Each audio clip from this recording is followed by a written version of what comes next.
Hi guys, it's ASBYT and this is the OnePlus Nord CE, or Core Edition. Named so because as far as OnePlus are concerned, it's a phone that attempts to tick as many boxes as possible while still being able to maintain in that budget mid-range price bracket. Does it achieve its goals? Let's find out. Like the video if you enjoyed it, apparently helps the YouTube algorithm, which in turn of course helps the channel. Subscribe if you're new and love everything tech and want to see more content like this.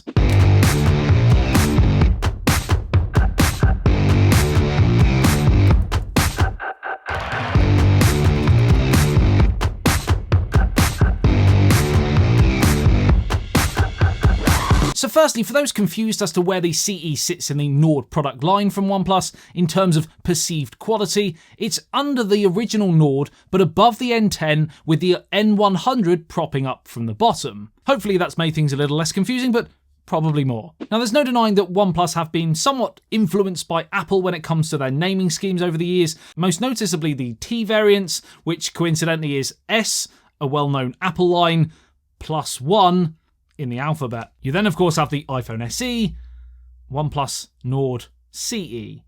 They probably do this for familiarity amongst the general buying consumers, but who knows. So what do OnePlus deem as core in smartphones? Well, for one, they have consistently over the last few years been keen to push out a decent quality display, and there's no changes here. AMOLED, 90Hz, bright and vibrant Samsung panel, and yes, it's not 120 or 144Hz, and it's Full HD Plus and not Quad HD, but at this price point, it's certainly one of the best. It's also 6.43 inches, which, in my opinion, is a really great size, big enough for content consumption and gaming without being too large, awkward, and heavy. And at just 7.9mm wide, it's actually the thinnest OnePlus phone since the 6T, while still being able to cram in a 4500 mAh battery. And come here, take a look at this. You might like this one. We have here, next to the Type-C port, an additional one called a jack headphone, a phone head jack, a headphone jack thing. I don't know. Apparently you plug something in and it plays music. I haven't really used it, to be honest. I will test it and let you know how I get on with it over the next couple of days. But let me know in the comments if you have used what did I say it was? A phone jack. Let me know if you've tested it and let me know what you think. The 90Hz refresh rate makes the phone feel really nice and snappy, especially combined with the fairly powerful internals. And I say fairly because, yes, it's not flagship level quality, but the performance is still very, very impressive for the price. The Qualcomm Snapdragon 750G used is the same chip found in the popular Samsung Galaxy A52 and Xiaomi Mi 10T Lite models, for example. So expect a very solid showing. With this chip combined with up to 12GB of RAM, you really shouldn't have too many problems at all. And here are some benchmark test results to back up that sentiment. Now, another area that OnePlus focus on heavily is in the software department, and you get the same experience here as you would on one of their flagships. Android 11 with OnePlus's Oxygen OS over the top, which has for a long time been probably my favourite iteration of Android for its fluid, snappy and clean experience. Considering you have this software and the high refresh rate decent display, when you're looking directly at your phone head on, there's not much to distinguish it as a budget or mid-range phone. It looks pretty high end. But what about the rest of the package? What corners have they potentially cut to obviously bring that price down? We know it's there, we just need to locate it. Well, the back is plastic, so maybe not the premium in-hand experience of a metal or glass construction, but probably actually more durable. I also presume we have a plastic frame here, but it doesn't feel or look cheap. There's no famous alert slider we get on most OnePlus phones, unfortunately, and there is no stereo speakers either, just one bottom-firing one, which is nice and loud, but not the greatest in terms of quality.